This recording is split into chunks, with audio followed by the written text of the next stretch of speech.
The movie opens with the narrator recounting an ancient tale about trolls, mighty beings who once coexisted with humans thousands of years ago. These towering creatures were never monsters. They were peaceful beings made of stone and filled with the spirit of the earth itself. Trolls were a natural part of the world, harmless and gentle. The only danger they faced was sunlight, which instantly turned them into solid stone. For centuries, humans and trolls lived together without conflict, sharing the same land. But with time, everything changed. As Christianity spread across regions, people began believing that the world was meant solely for human beings. Trolls became viewed as outsiders, unwanted beings who did not belong. Fear and faith twisted human minds, turning their hearts against the innocent creatures. Trolls were hunted, tormented, and dragged into the sunlight to be petrified. Church bells and holy water caused them immense suffering, weakening them greatly. Humans used these weaknesses to nearly wipe them out. This tragic history was something Nora learned as a child. Her father, a passionate believer in troll legends, told her these stories again and again. He expressed sorrow that humanity never tried to understand trolls or protect them. Little Nora made a promise to her father: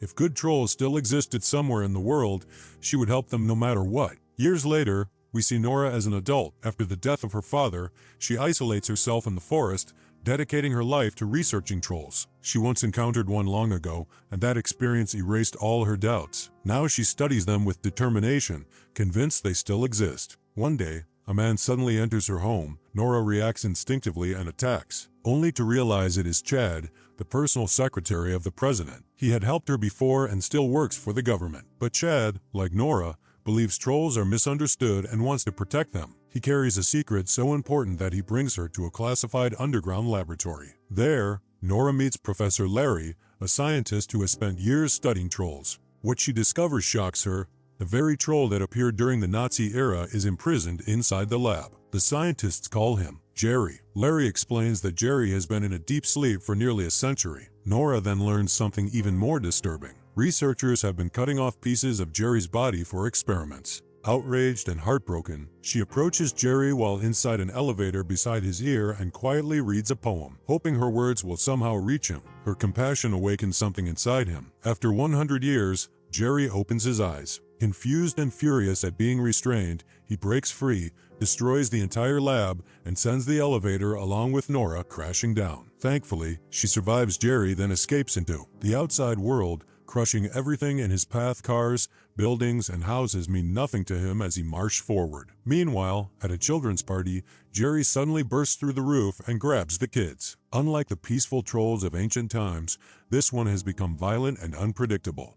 Nora and her team hear about the chaos and rush to intervene. They soon meet with the president, who wants the troll eliminated immediately, but Nora and Chad secretly hope to find another way to save him. They accept the mission on the surface, but their real goal is to protect the creature. During this mission, Captain Chris joins the team. He and his soldiers equip helicopters with powerful UV lights designed to turn Jerry into stone. That night, as Jerry continues attacking people, Chris and his squad fly toward him. They blast him with UV beams, but Jerry barely reacts. Enraged, he rips an electric tower from the ground and hurls it into the air. The tower strikes one of the helicopters, killing Chris's close friend. Devastated and consumed by rage, Chris vows to kill Jerry at any cost. Nora intervenes, explaining that humans turn trolls into monsters, not the other way around. When the team asks what they should do next, Nora says she has an idea. She leads them to a vast hidden cave. Inside, they discover another troll, one Nora encountered as a child and has visited many times since. This troll is gentle, and over the years, it has grown from a young creature into a massive adult. Nora lovingly calls him Nature. She reads a poem to him, asking for his help to stop Jerry before he destroys even more lives. Nature listens and agrees to confront Jerry. But when they meet, Jerry refuses to listen.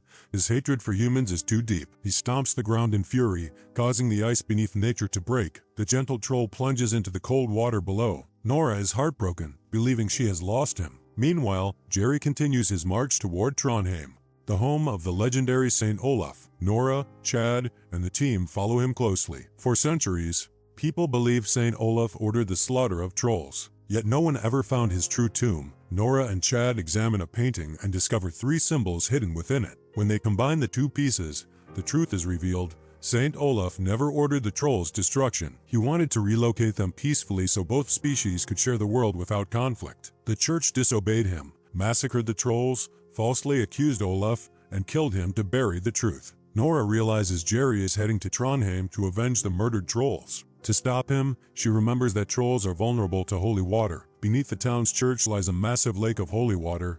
Nora, the army, and the locals quickly create weapons infused with it. When Jerry arrives at night, they strike him with church bells and holy water bombs. But the attacks only anger him further. The situation becomes disastrous until nature suddenly rises from the water, alive and unharmed. Nora is overwhelmed with relief. Nature faces Jerry, determined to protect humans and restore balance. The two giants clash fiercely in the city. Nora's friends realize that holy water must reach Jerry's heart specifically to defeat him. Hitting such a precise spot seems nearly impossible.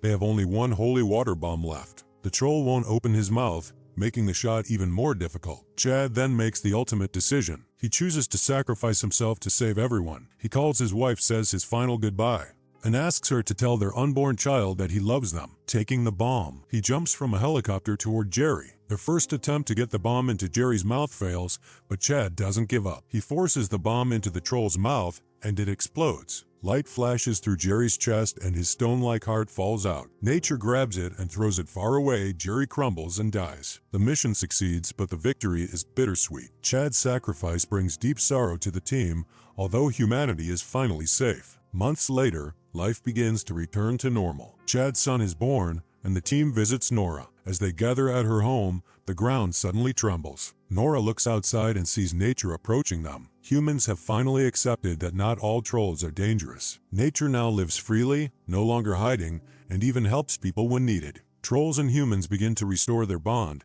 uncertain how long this fragile peace will last. In the final shot, we see a professor observing a small troll growing inside a lab, its future unknown, hinting at what may come next. The film ends with this mysterious cliffhanger.